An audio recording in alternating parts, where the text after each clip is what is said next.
Hello दोस्तों, आज हम बात करेंगे the boy with a camera for a face movie के बारे में। कहानी की शुरुआत में एक टूटा हुआ टीवी दिखाया जाता है। कैमरा इसमें जूम करता है और हमें हीरो के जन्म के दिन तक ले जाता है। डॉक्टरों और नर्सों उसकी मां को घेर के खड़े हैं और उसे जोर से धक्का देने का आग्रह किया, जबकि उसके पिता दूसरी तरफ कैमरा लिए बैठे थे।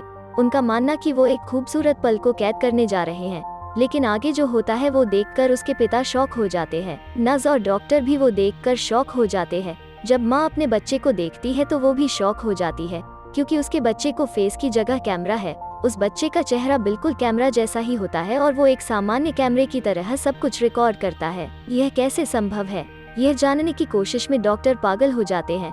वे घंटों सोनोग्राम को घूरते रहते हैं, लेकिन बच्चे के चेहरे का कारण पता नहीं चलता।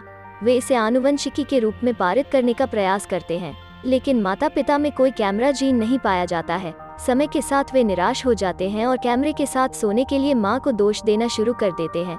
पति ने पत्नी पर धोखाधड़ी का आरोप लगाया है।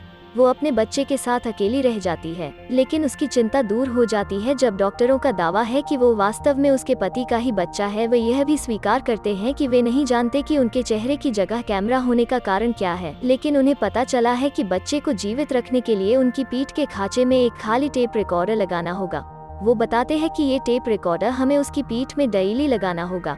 खाली टेप का मतलब है कि बच्चा अपने जीवन के हर पल को रिकॉर्ड करेगा, भले ही वो न चाहे। डॉक्टर डे 1 का एक टेप उसकी पीठ में लगते हैं और कैमरा बॉय को उसके माता पिता के साथ घर भेजता है। अब तक माता पिता ने उसे वैसे ही स्वीकार कर लिया है, क्योंकि चेहरा कोई भी हो, वो हमेशा उनका बच्चा रहेगा। जैसे जैसे कैमरा बॉय बड़ा होता है, वैसे वैसे वो तस्वीरें लेने लगता है। एक दिन जब वो अपने माता पिता की तस्वीर ले रहा होता है, तब वहाँ ज्यादा रोशनी नहीं होती, तो उसके पापा कैमरा पकड़ते हैं और अपने बेटे की तस्वीरें लेते हैं। वे हर रात लड़के का टेप बदलकर अलमारी में सुरक्षित रख देते हैं। पहले तो उन्हें खुशी होती है कि टेप की वजह से वो अपने जीवन के हर पल को याद रखेंगे। अलमारी जल्द ही उन टेपों और यादों से भरने लगती है जो उसके लिए किसी काम के नहीं है। जल्द ही कैमरा बॉय स्कूल जाने के लायक हो जाता है। भले ही उसके चेहरे पर कोई भाव न हो, लेकिन हम कह सकते हैं कि वो घबराया हुआ है। स्पष्ट कारणों से हर कोई उसे अलग तरह से देखते हैं। बच्चे उसे धमकाना शुरू करते हैं, उसे इधर उधर धकेलते हैं, उसे कैमरा हेड कहते बुलाते हैं और कहते हैं कि उसे मर जाना चाहिए। लेकिन वे भूल जाते हैं कि लड़के की यादाश्त फोटोग्राफिक होती है। जब उसकी माँ दिन के अंत में टेप देखती है तो वो गुस्से में आग बबूला हो जाती है। वो अगले ही दिन प्रिंसिपल के ऑफिस जाती है और स्पष्ट सबूत के साथ उसे वीडियो दिखाती है। उन लड़कों के पास अपना बचाव करने का कोई तरीका नहीं है। उन्हें उनके कार्यों के लिए दंडित किया जाता है और उस दिन से वे कैमरा बॉय को परेशान करना बंद कर देते हैं। अगले दिन वे बच्चे फिर से एक लड़के को परेशान करते हैं। कैमरा बॉय अनजाने में उन्हें रिकॉर्ड करते हुए डर से उन्हें देखता है। टेप फिर से प्रिंसिपल के कार्यालय में पहुंच जाता है और उस बच्चे को फिर से दंडित किया जाता है। जैसे जैसे समय बीतता है और कैमरा बॉय दुनिया को जानता है, वो बहुत सारे दोस्त बनाता है। उनकी यही विशिष्टता लोगों को अपनी ओर आकर्षित करती है, लेकिन कुछ दिन बाद धीरे धीरे उसके सारे मित्र कम होने लगते हैं। यहाँ तक उनके करीबी भी अक्सर उनके साथ ऐसा व्यवहार करते हैं जैसे वो केवल एक कैमरा हो। जल्द ही कैमरा बॉय को एक खूबसूरत लड़की से प्यार हो जाता है। वे रात को डेट पर जाते हैं, जहाँ पर वो दोनों अलग अलग चीजों के बारे में बात करते हैं। और एक दिन जब वे बिस्तर पर होते हैं, तब कैमरा बॉय लड़की के कपड़े उतारने की कोशिश करता है, लेकिन अचानक लड़की को पता चलता है कि वो सब कुछ रिकॉर्ड कर रहा है। वो उसे दूर धकेलती है। वो लड़का उस लड़की से कहता है कि मैं अपने कैमरा को ढक दूंगा, लेकिन लड़की उसे अपने कमरे से बाहर निकलने के लिए कहती है। वो फिर कभी उससे बात नहीं करती, जिससे उसका दिल टूट जाता है। वो सोचने लगता है कि उसे अपने चेहरे की वजह से सच्चा प्यार कभी नहीं मिलेगा। उस दिन से उसको सब कुछ बेकार लगता है। सिनेमा में कैमरा न ले जाने की वजह से उन्होंने कभी सिनेमा हॉल के अंदर नहीं जाने दिया। कुछ दिन बाद उसके पिता घर के टीवी को दूर फेंक देते हैं। वो उदास हो जाता है और बाहर जाने से मना कर देता है, लेकिन घर पर भी उसके पास करने के लिए कुछ नहीं है। वो बोर होने लगता है। ऐसा होने के लिए अपने भाग्य को कोसता है। लेकिन एक दिन जब तक उसकी जिंदगी बदल जाती है, सड़क पर चलते समय उसे एक लड़की मिलती है जिसका चेहरा उसे साफ दिखाई नहीं देता। वो अपने लेंस को अलग अलग स्थिति में घुमाने की कोशिश करता है, लेकिन वो फिर भी साफ नहीं देख पाता है। वो अजीब घटना का कारण नहीं जानता, लेकिन यह बात उसे परेशान नहीं करता है, क्योंकि लड़की उसकी दोस्त बन जाती है और समय के साथ उन्हें प्यार हो जाता है।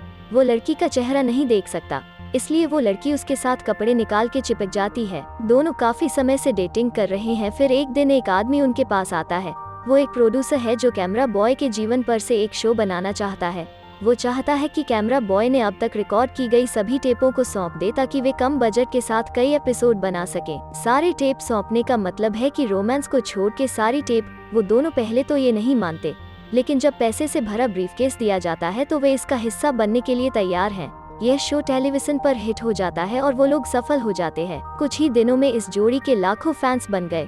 उसके बाद वे फेमस सेलिब्रिटी बन जाते हैं और वे जहां भी जाते हैं फैंस की भीड़ जमा हो जाती है। उसके बाद वो दोनों एक नया घर खरीदते हैं।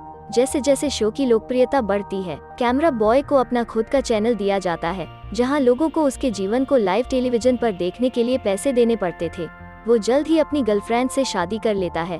उनके जीवन के उस हैप्पी मोमेंट को दुनिया के सामने सीधा प्रसारण भी किया जाता है। उनके पास बिल्कुल प्राइवेसी नहीं है, लेकिन इससे उसे कोई फर्क नहीं पड़ता क्योंकि शो की रेटिंग आसमान छूती है। फिर कुछ ऐसा होता है जो कभी कैमरा बॉय के दिमाग में नहीं आया था। लोग उनके शो के आदी हो जाते हैं, इतना कि पूरा देश उनके शो को 24 घंटे देखता रहता है।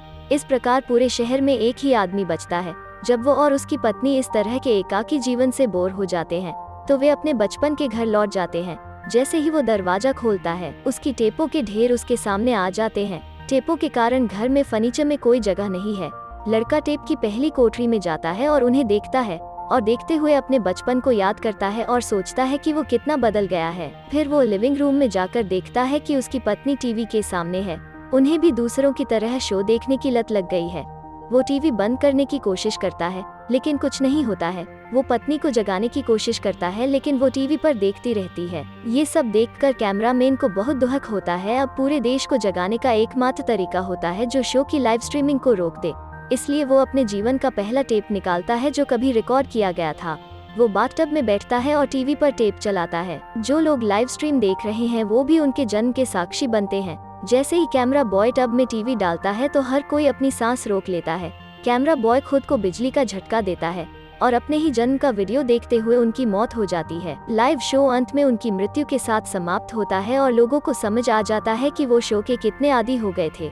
वे बाहर जाते हैं और अपने जीवन का आनंद लेते हैं जैसे उन्होंने शो शुरू होने से पहले किया था। कैमरा बॉय के मरने के बाद उसकी पत्नी रो रही होती है, लेकिन साथ साथ वो खुश भी होती है क्योंकि लोग एक बार फिर से बाहर आ गए थे। इस तरह इस फिल्म का एंड यहीं पर हो जाता है। दोस्तों, ऐसे ही और वीडियो देखने के लिए हमारे चैनल को आज ही सब्सक्राइब करें और नोटिफिकेशन घंटी दबाइए।